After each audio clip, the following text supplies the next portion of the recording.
Hi, this is Scott Garibay, and today we're going to talk about American politics, and we are specifically going to talk about what we learned in this in the King Trump era. All right. So first of all, let's acknowledge we're in the King Trump era. Like we were in the Biden out, Kamala in era. That was a fascinating era. It lasted about 100. It lasted just a little. It lasted 109 days. 109 days. That's astounding. A little more than 100 days for the Biden out, Kamala in era is one of the strangest times in American history. But now we're in the King Trump era.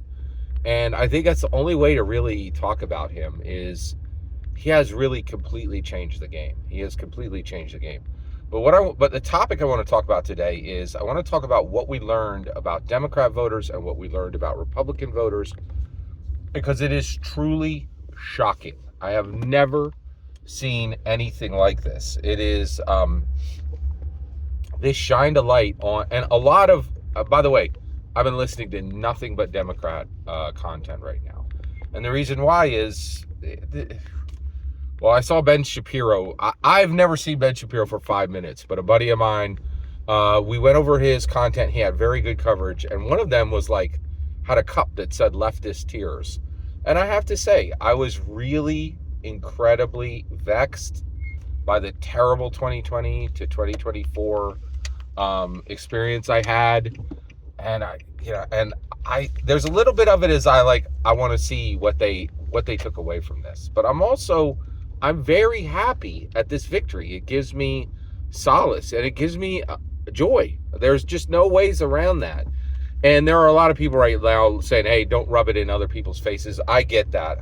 So I'm not trying to say, hey, I'm glad you're suffering. I'm just saying I'm very glad right now. And there's a moment of joy. And I haven't had a moment of joy for quite a while due to the politics of America. It's good to be released. All right, let me get right to my point. Okay. All right, what did we learn? This issue, now, first of all, we're going to be unpacking this election for a while. And the Democrats, you could tear the house down, right?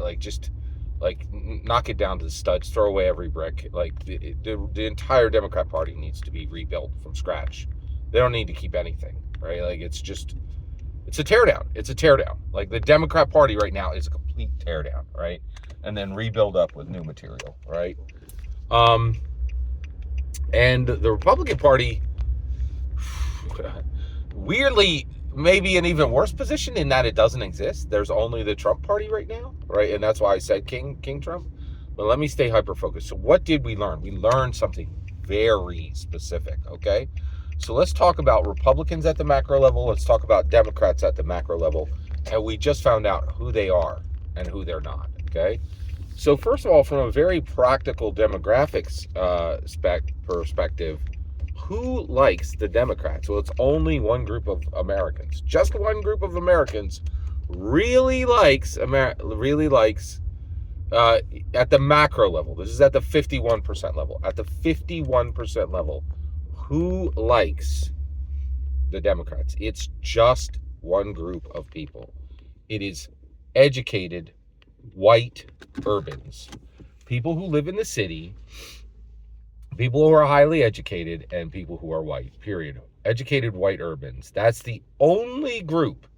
That is the only group that likes Democrats. And John Favreau from Pod Save America, fantastic language. This is memorable language.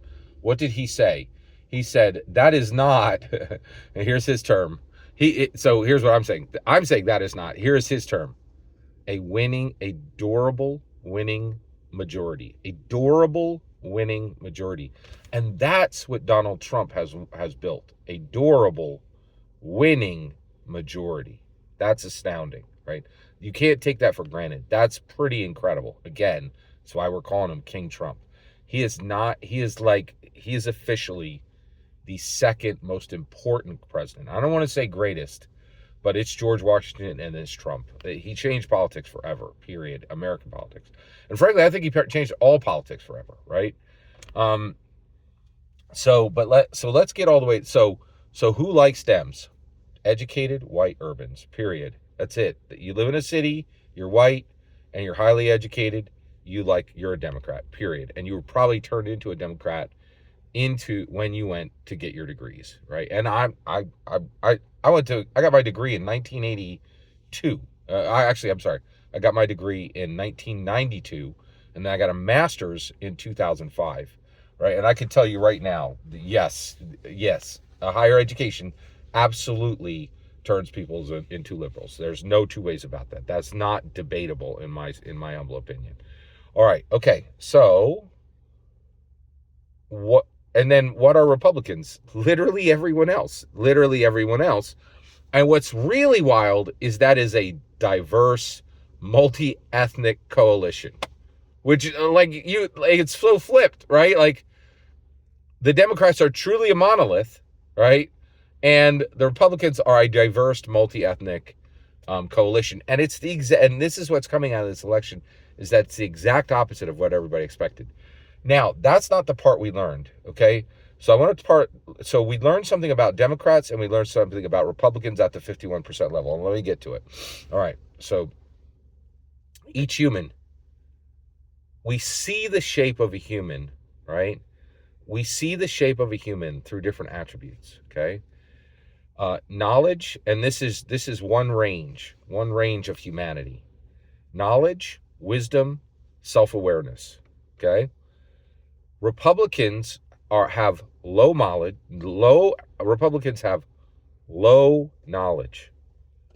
high wisdom, and moderate self-awareness.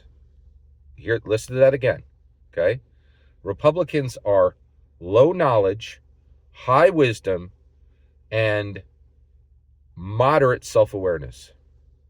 Democrats, and we learned this from this election, right? We learned both of these from this election. Democrats are high knowledge, no wisdom,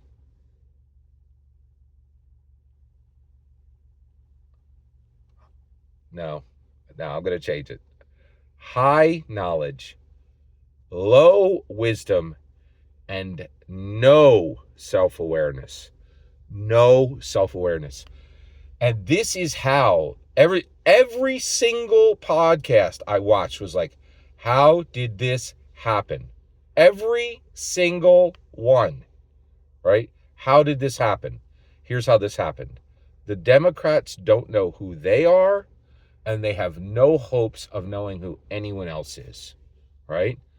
And we really learned that every Democrat only understands people by the projection they put onto them. They're like, oh, you're a black male, you're going to support our black candidate. No, I'm not a monolith, right?